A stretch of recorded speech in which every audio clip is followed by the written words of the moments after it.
Hello everyone, welcome to অবকাশে দেবযানী। আমি দেবযানী। আজকে তোমাদের সাথে শেয়ার করব খুব তাড়াতাড়ি মাইক্রোওভেনে কিভাবে টক দই পাতা যায়। তো তার রেসিপিটাই তোমাদের সাথে শেয়ার করব। ঘরে যখন টক দই পাতি প্রচণ্ড গরমের দরকার পড়ে, শীতকাল আর বর্ষাকালে টক দই পাততে গেলে ভালো করে টক দই পাতা যায় না। এখন তো দই মেকার পাওয়া যায়, দই মেকারেও অনেকক্ষণ 7-8 ঘন্টা লেগে যায় দই মেকারে দই পাততে, কিন্তু মাইক্রোওভেনে খুব তাড়াতাড়ি চট জলদি দই বসানো যায়। তো দইটাকে ভালো করে দুধটাকে ভালো করে ঘন করে জাল দিয়ে নিয়েছি। জাল দিয়ে উষ্ণ উষ্ণ মতো টেম্পারেচারটা আছে দুধের, এর মধ্যে দিয়ে দিলাম 2 চামচ মতো দইয়ের মানে টক দইয়ের মানে যেটা বলে সাজো, তো সেটা।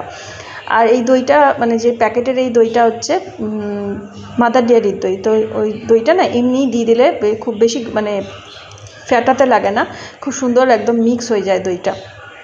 তো দইটা ওর মধ্যে দিয়ে দিলাম 2 চামচ মতো, দিয়ে 1 চামচ মতো দিয়ে দিলেও হবে। তো অনেকটা দুধ ছিল, তাই জন্য ওর মধ্যে 2 চামচ মতো মানে দইয়ের সাজোটা দিয়েছি বা দইয়ের বীজটা দিয়েছি। দিয়ে ওটাকে ভালো করে নেড়ে চেড়ে মাইক্রোওভেনটাকে শুধু হিট করে নিলাম। দেখো মাইক্রোওভেনটা এখন বন্ধ আছে, এর মধ্যে শুধু মানে বসিয়ে দেবো। মাইক্রোওভেনের ভেতরটা প্রচণ্ড তাপ হয়ে আছে যেহেতু হিট করে নিয়েছি। তো এবারে দুধটা বসিয়ে দিলাম, দুধের যে দই মানে দইয়ের সাজো বা বীজটা দিয়ে বসিয়ে দিলাম। এখন এটাকে ঢাকা দিয়ে দিলাম, ব্যাস আর কিচ্ছু করব না, শুধু এটাকে দরজাটা বন্ধ করে রেখে দেবো। 1 ঘন্টার মধ্যেও খুব সুন্দর দই বসে যায়।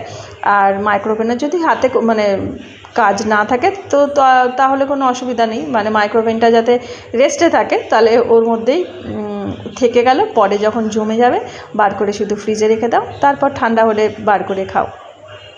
খুব সুন্দর দইটা বসে মাইক্রোওভেনে। আর আরেকটা জিনিসও বলি, হয়তো মাইক্রোওভেনটা ইউজ করা হবে, হিটের মধ্যে তো রাখা হলো মাইক্রোওভেনের ভেতরে, হয়তো কোনো জিনিস হয় না আমরা খাবার দাবার গরম করছি, হয়তো একটুখানি সময় ওটাকে বার করে হয়তো খাবার দাবার গরম করলাম, তারপরে আবার মাইক্রোওভেনটা অফ করে দিয়ে তারপরে আবার দইটাকে এইভাবে বসিয়ে দিলে কোনো রকম অসুবিধা হয় না। আর দইটা দেখো কী সুন্দর খান্ডারা খান্ডারা, মানে একদম জমাটি ব্যাপারটা হয়ে গেছে। আর আমার তো টক দই খেতে ভীষণ ভালো লাগে, আর টক দই বসানোটাও আমার বেশ ভালো লাগে।